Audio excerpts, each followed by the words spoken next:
known you for a long time, but the first time I ever heard you sing. I didn't know you was that good. Yeah. Always great. We appreciate you all. God bless you. Good to have you at Hickory Grove tonight. Well, we heard a great message last night, and we're going to hear another one tonight. I just believe we are. And I'll tell you what, you know, to find some old-fashioned gospel anymore, it's kind of hard to do. But we really got a man here that ever since I've known him, I've loved and respected him. He's got a couple of brothers I love and respect too. And they've just got a good name. And the thing about it is, they can all preach. Praise the Lord, I mean, you know. And you close your eyes and you don't know which one it is. But that's a gift God gave them. And Brother Jody, God bless you. We love you tonight. Make him welcome tonight, Brother Jody.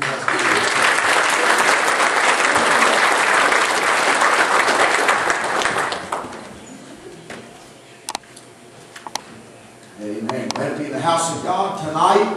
Amen. And else, I'm glad to be saved, aren't you? Amen. I was reminded earlier of that passage of Scripture in 1 Peter chapter 1 and verse 8.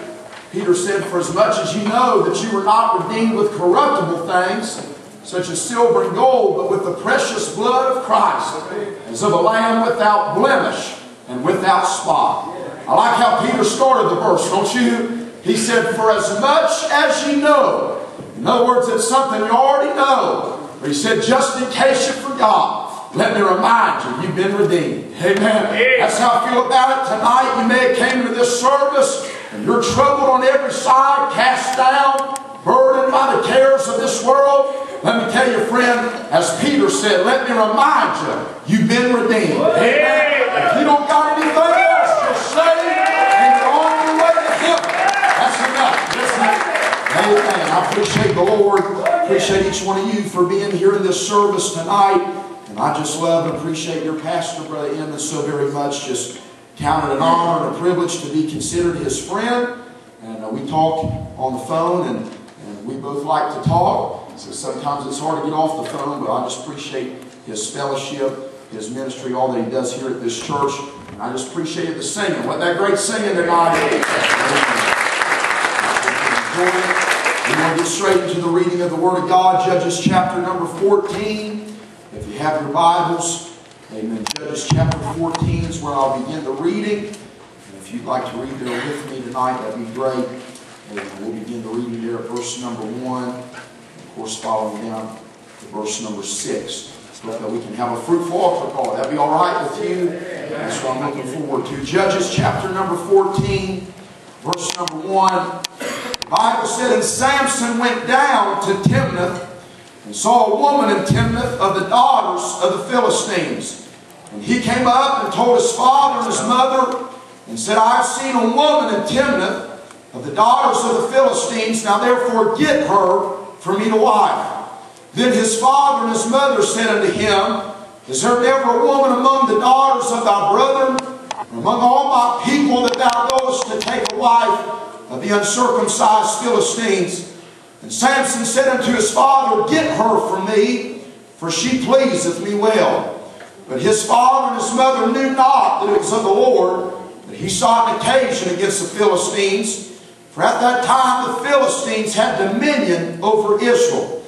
Then went Samson down, and his father and his mother, to Timnath, and came to the vineyards of Timnath, and behold, a young lion roared against him. The Spirit of the Lord came mightily upon him, and he rent him as he would have rent a kid. And he had nothing in his hand, but he told not his father or his mother what he had done. I'd like to redirect your attention back to verses 5 and 6. The Bible reads, Then went Samson down, and his father and his mother to Timnath, and came to the vineyards of Timnath, and behold, a young lion roared against him. The Spirit of the Lord came mightily upon him, and he rent him as he would have rent a kid. Notice the Bible said in the latter part of verse 5, And behold, what a young lion roared against him. But then in verse 6 we read, And the Spirit of the Lord came mightily upon him.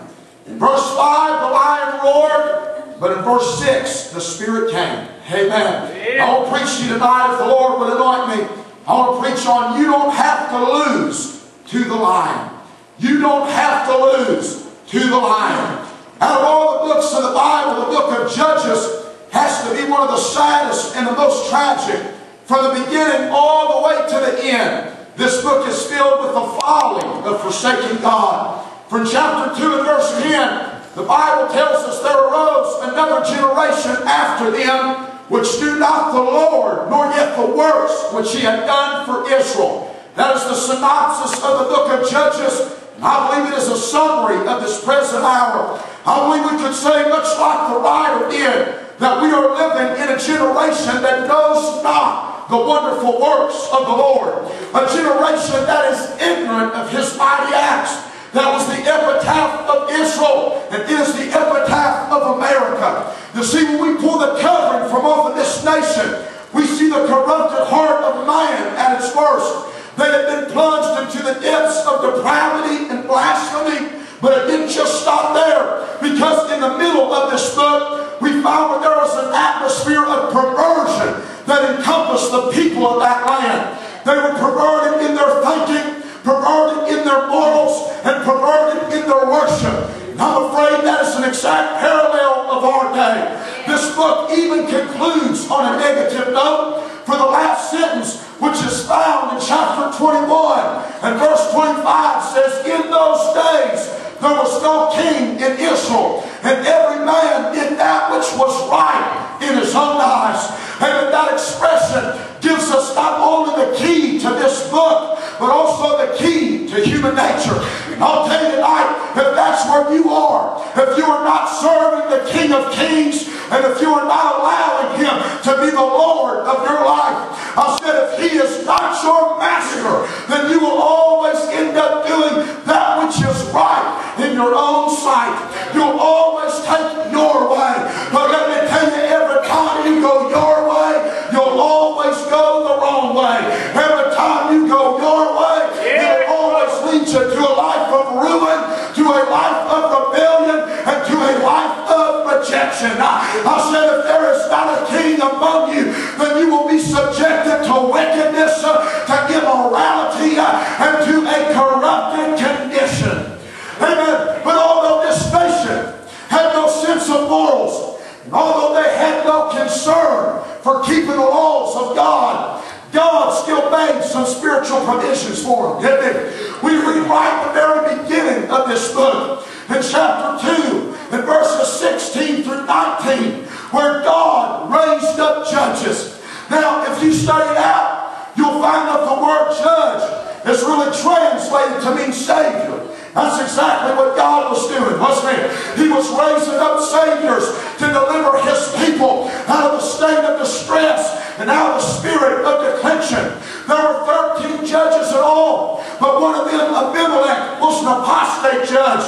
So that left 12 judges that were godly men, that were God chosen, God anointed, and God ordained. 12 judges that held up to their title as being a Savior. Of course, there must be 12, because 12 in the Bible is the number of government. We have the 12 sons of Israel, making up the 12 tribes of Israel. We have the 12 apostles, the disciples of the Lamb. We have the 12 gates of the city and the 12 foundations of the city. And yes, the Bible is filled with the number 12, because it is the number of government.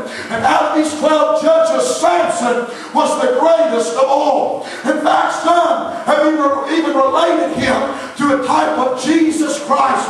Not so much because of his character, but rather because of his circumstances. For in chapter 16, and when Samson's enemies thought they had defeated him, they barred up the gate of Gaza and they closed the door. And at midnight, it looks like Samson was going to be bound and imprisoned forever. But the Bible said that he rose up early and he pulled the door of the gate and the bar and the post, and he put them on his shoulders and he carried them up to the top of the hill of Hebron. And I want you to understand tonight that God